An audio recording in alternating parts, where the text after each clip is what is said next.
welcome to this episode. We are going to be watching what, Bracho? The The boys. Boys. The So, boys. what do you know about The Boys? I love the boys. I've started reading the comic book after I watched the first Yeah. episode. Yeah. I just wanted to know like what I was getting into a little bit, like a Yeah. little taste, because Yeah. the first episode I can tell covered a lot of issues Yeah. of the book or the series. Yeah. I read everything. Like it's a comic series by Garth Ennis and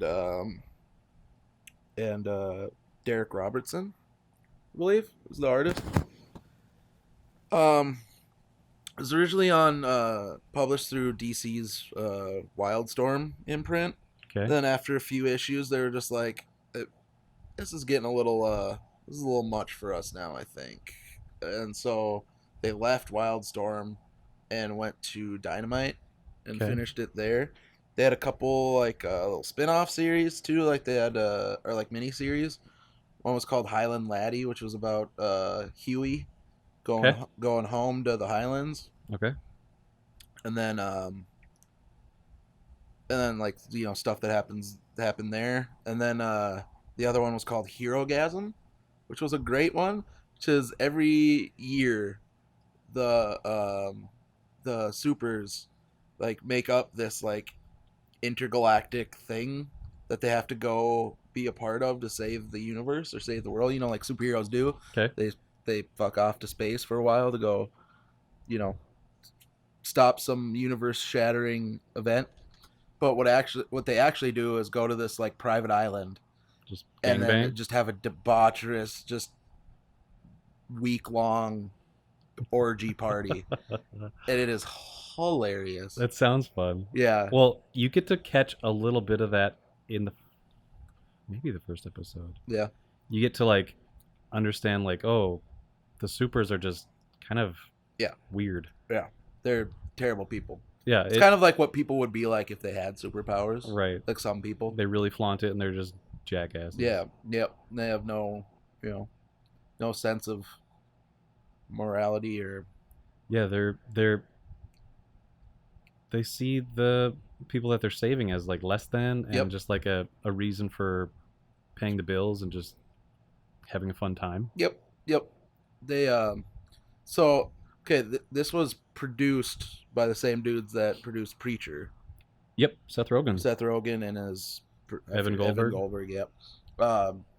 And what's funny too is Preacher is another comic by Garth Ennis. Mm-hmm. So they're both Garth Ennis series.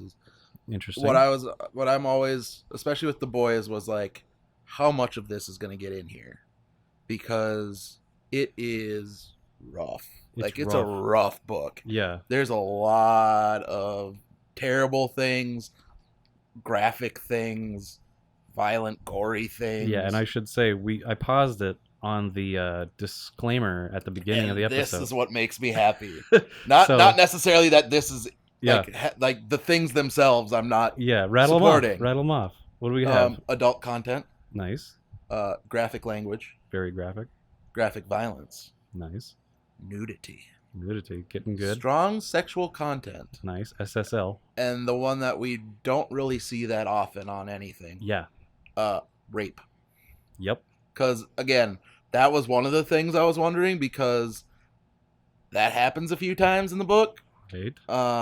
And at least like the main example I'm thinking of, actually like it serves a purpose in the story. Like it's not just like a gratuitous thing. Yeah, and I think I know what you're getting at, and it might happen in this. Okay, but yeah, so that's a lot of tickers right there. Yep, I was like, yeah, huh. Usually you get like 3. Yep. You'll get adult content. It's basically like, I mean, like the first 5 aren't abnormal, but like no, usually it's not all of them together. Yeah, it's a lot, but that's okay. I usually don't see this in front of Amazon shows either. I don't think. Yeah, this is the first one I've seen because I watched like what Amazon shows. The Good Omen show I watched. That's kind of like a fluffy, kind of fun, whimsical show. The Tick. The Tick is one of them. Watched some of. Marvelous Mrs. Maisel. Yeah. Man in the High Castle. Yep. And none of those have this. None of before. those have this. So yeah. So it's very intentional. Yeah. And Because they know they can't just like, here's the boys and not warn you. Exactly. Because I did look at a few issues of The Boys after Yeah. watching this, and yeah, I was like, yeah, this is it. they kind of did shot for shot like a big event in the first episode. Like, oh, okay, Yep. they did it right in the issue too. So I was like, Yep. good. I'm glad. Yeah. So I'm excited for this. I think you'll like it. Yeah. I think you will like it. I think I will too. All right, do you want to jump into it? Yes. Let's do it. Woo. We'll be back. Peace.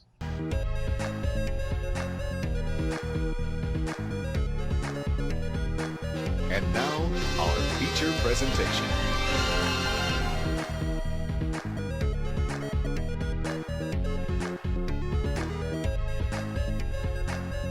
Welcome back. Welcome back. How was that first episode for you? It was awesome. I was really happy with it. There's a lot of things that. It's been a long time since I read it. Mm-hmm. But a lot of things that were happening, and I was just like, "Oh wait, so next this happened." It's like, Oh, so you're calling it? for some of it, I mean, like, like some of the beats are similar. Like obviously, like when the A Train thing happened, you can just kind of Yep. This like, well, this is what's gonna happen, and the the other one, which is just a little small bit, is when Starlight, I mean, the girl, the new girl, the newbie. when she was in the bathroom, and then she comes out, I was like, oh yeah, and then she sees Queen Maeve, and then yep, I was like, yeah, yeah, I remember, I get it. I remember. So your initial impressions were like, is it following pretty well to the issues? So far, I mean, like I said, it's been a long time since I read it. Yeah. So it's just certain things that are kind of sparking to me. Mhm. Like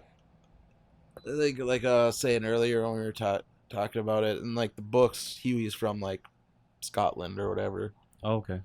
It's from the Highlands of Scotland. Because, Simon Pegg. Yep. And that was cool. We didn't talk about beforehand, but in the comic, the visually Huey is based off of Simon Pegg. And people always wanted him to, you should do it. You should do if they ever do a boys movie or series or whatever, you should do it. He was game for it, and then we finally get around to it now. And he was like, I'm too old for it, but I'll play Huey's dad. So that was cool. That is cool. And I think it is like the first time I've ever heard him use an American accent. I don't think I've heard him use it in anything else. Yeah, I don't think he's done it. So that was interesting. At least not that I've seen, Right. So that was quite interesting. I like Carl Urban as Butcher. His character, I think I'm gonna like, and I'm gonna like when the boys all get together. Yeah. It's gonna be great. My boy Mother's Milk. Mother's Milk and Frenchie. Yep. And Huey and Butcher, they all get together. And what's her face? Forget her name. The Asian. Yeah. Asian girl. I forget too. But yeah, I don't remember. I think they're all gonna play their part. And Huey already has a skill set. Yep. Which leads to them doing things not as difficult as you'd think if they're looking to like wiretap or whatever. Like Huey's got the intel. He's got the know-it-all. He's got the tech savviness behind him because he works at a tech place. Yeah, an AV store. Yeah, and so he knows his the weaknesses, I guess. Like he knew in this translucence or whatever Yeah. What's his name? Translucent. Yeah, he knew his weakness because carbon is highly conductible, and this guy uses like a carbon metal. Carbon metal coats his skin, so he's like diamond. Yeah, so it makes him reflect everything around him, so it looks like he's invisible. Right, so he's not really turning invisible. He's just like basically full of mirrors, and he can manipulate his body to mirrors. Yeah, which was a cool idea. Oh yeah, but he has to be naked. Yeah. So the big thing is Huey electrocutes his ass cheek. Yep. You get to see the ass clap sparkle up. Well, and they set that up well too, because it's like first you see him on Fallon. Yep. Well, first you hear him talking, those kids talking about his movie. That actually the first thing you see is that truck that pulls off, and it's like his movie. Yep. His movie's on the back of this bus. Yep. And the kids are like, who would win, the deep or translucent? Yeah. So you knew the big thing is about translucent. And then you see him in the Jimmy Fallon thing interview. So that sets up he has to be naked. And then in that bathroom scene, the first bathroom scene with Starlight and Queen Maeve, he's in there and he being a perv, uncloaks and he's naked. And then Huey's in the bathroom. Same thing happens. He's in there, naked. And then goes after him with the chip or the bug. Yep, the listening device. And then just fucking Huey just claps them cheeks, dude. Just claps them.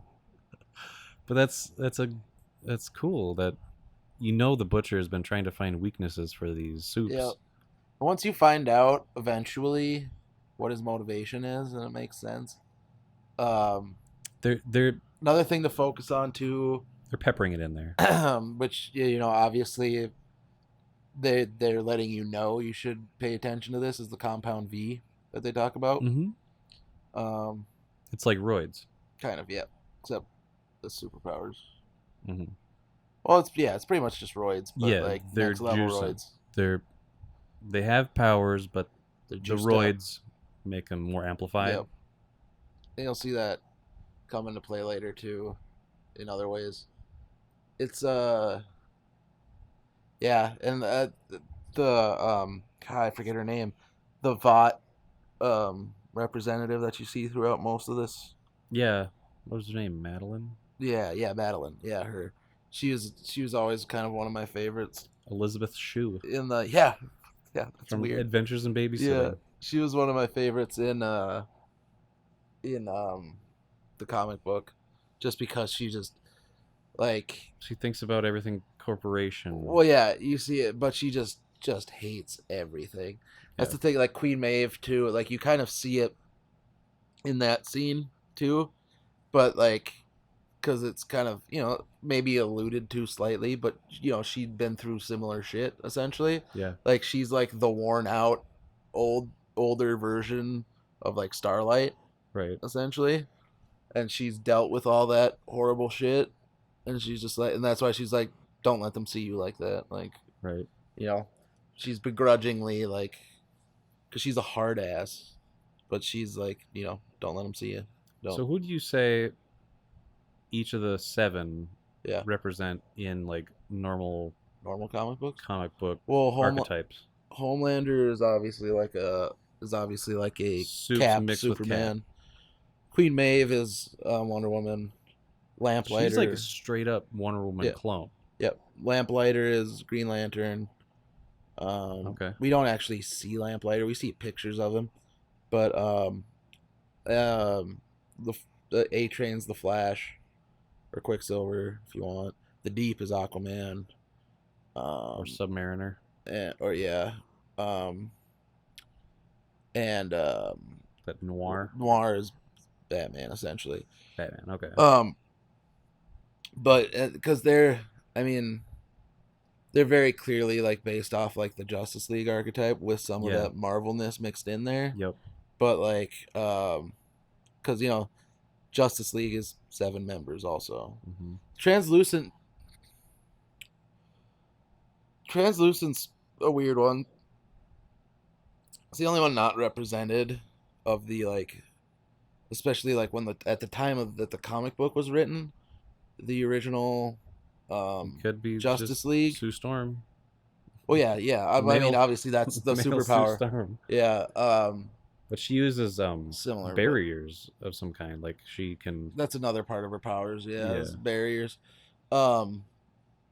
Because the only member of the 7, he's the only one that's not a direct analog to one of the original 7 Justice League members. Yep. because those are Superman, Batman, Wonder Woman, Batman, Flash, Green Green Lantern, Lantern, Aquaman, and Martian Manhunter. Martian Manhunter. Martian Manhunter now can phase through things, and he's a shapeshifter, but not going visible. But so like that's the only one that's kind of left out / doesn't line up. Mm-hmm. But yeah, it'd be kind of interesting to see. Maybe they've done it in comic strips, but like, or in DC or Marvel, but like,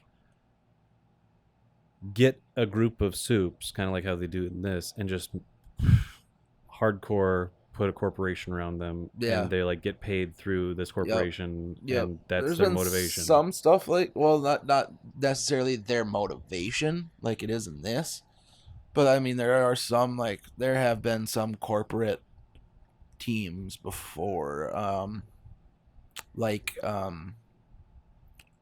There was like a more current version of a team that's called Infinity Inc. that was ran by like Lex Luthor, like he was sponsored that team. Okay. The Marvel team X Factor was a government team for a while. Government team, not like the public like had them, like they weren't selling cereal. No, not like that. No, like beer. Which was awesome. Yeah, I love that. One person that's like that though, is one of my favorite heroes in DC is Booster Gold.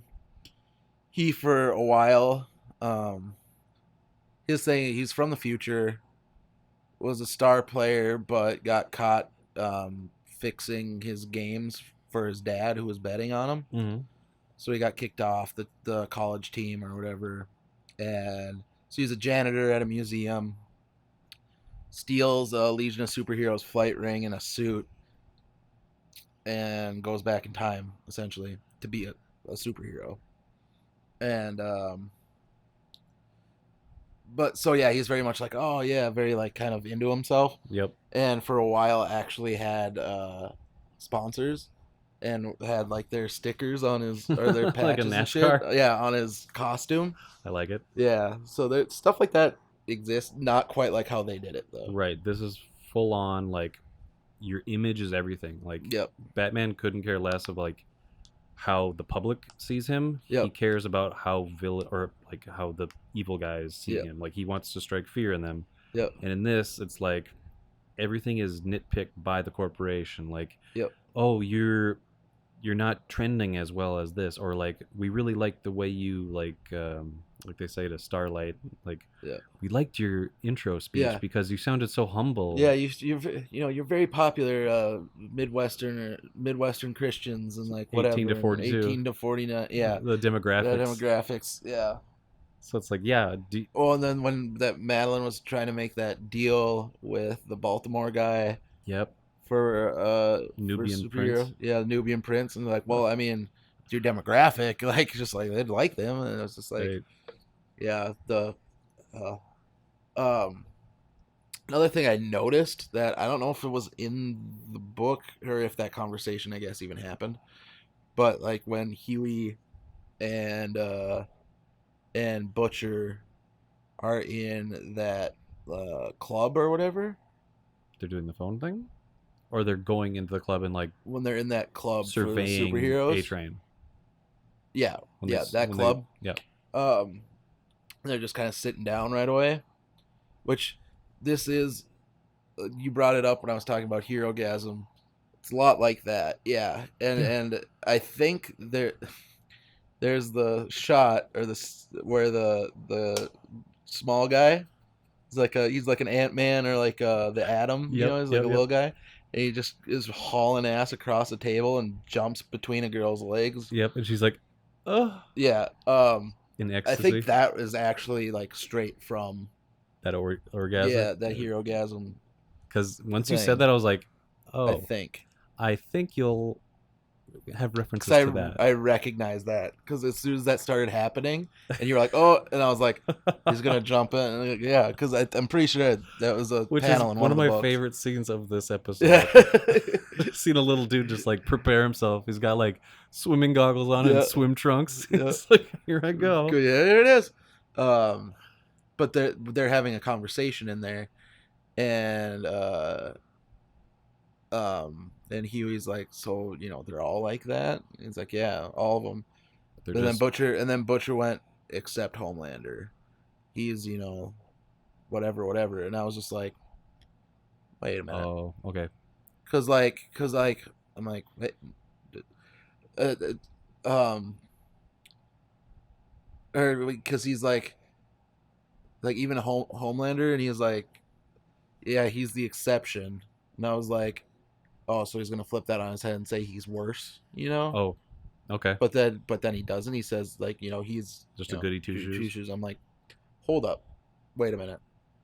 Hold Is this up. something they changed or like because and then at the end of the episode, that's when I was Yeah. like, nope, didn't change. As far as Butcher knows, he's squeaky clean. Well, depending on things, probably depending on from certain the things. issues, yeah, and the history of Yeah. what happens with Butcher. Yeah, he could know and just not be telling Huey for reasons, but yeah, But the end of the episode was great. They kind of led up to this, like, yeah, he's a goody two shoes, and he actually cares for the citizens and all this other stuff, and he like the scene where they all get together, the table, and he's just like, I don't want to focus on, this stuff, like penny pinching or whatever. Let's talk about who did you save today, who's up for who we saved. Yeah, stuff like that.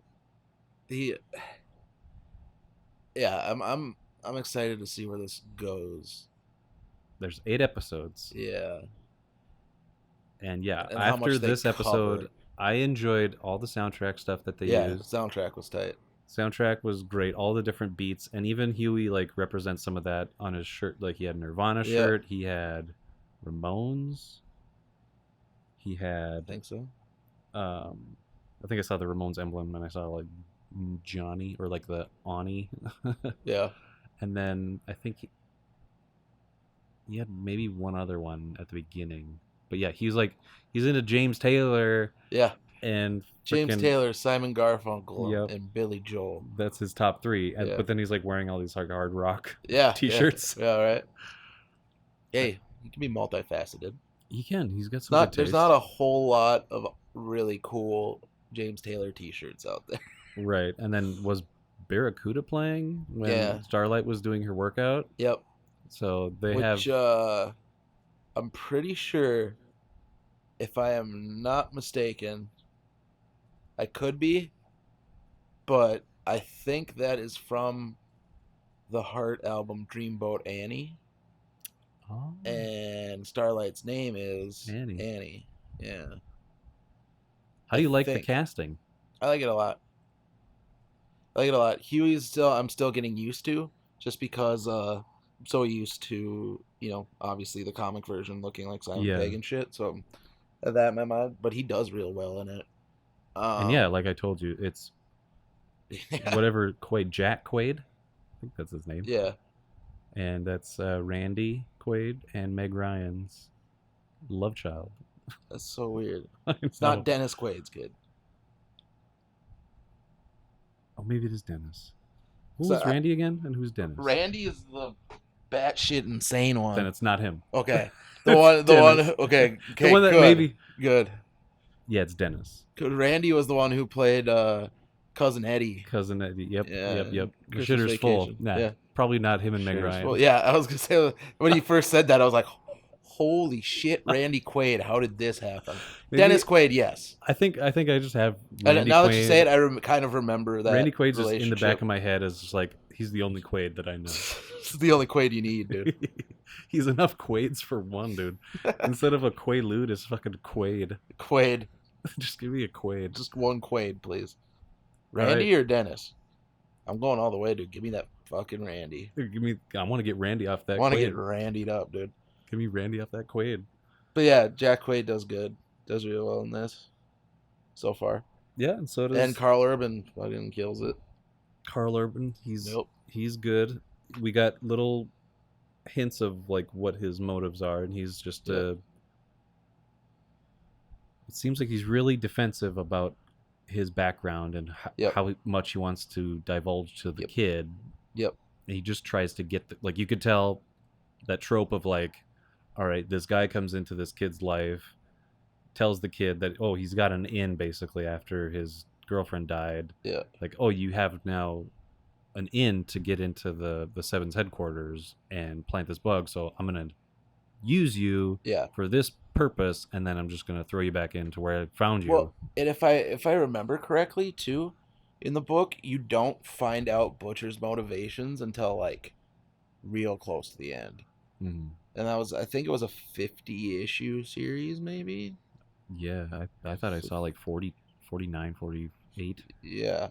So for 3 years. Yeah. Roughly.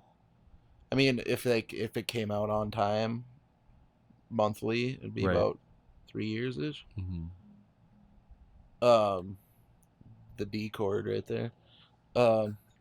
Mine one just went off too. It's the D chord. Yeah. Yeah. So I wonder like how late into the game they're gonna introduce his motives. The other thing, Butcher in the books did not have a beard, but I'm okay with it because Carl Butcher Urban, bald. Huh? Was Butcher bald in the comics? No, he had black hair. Black hair. Picture him like, you know how the Punisher looks? Yeah. Basically like that. Okay. No, no stubble Punisher. He has black hair that's kind of like short and kind of side, whatever, like Punisher does. Yeah, he's pretty much the Punisher, just without a beard. I never thought about that before, but because he kind of is the Punisher in this. He definitely is. But I'm fine with it because Carl Urban rocks a beard. So. Yep. I enjoy his character. Because you've watched further, right? 4 episodes. 4. Have you met his dog? No. Butcher's dog? No. I hope they don't just completely nix it because it sucks to work with animals. His dog is the shit. He has a little British bulldog. Okay. And it is great.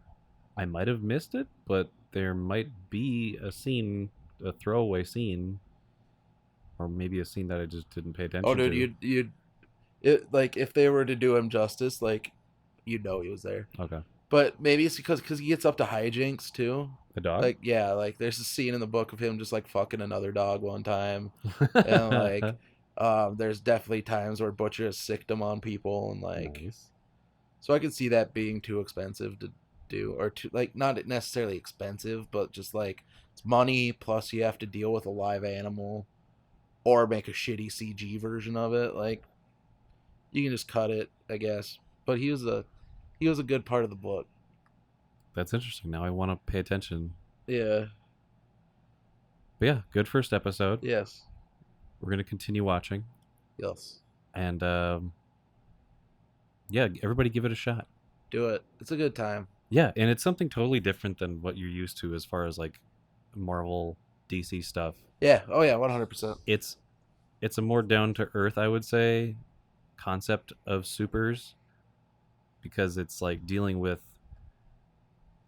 the normal people's reactions to these people, not just like normal people reacting to the supers as far as like watching a Marvel show. Like you're watching Robert Downey and you're like, I'm a normal guy, he's a normal guy, he's just a brilliant mind and he's a super guy and he's doing this stuff that's beyond belief. Yeah.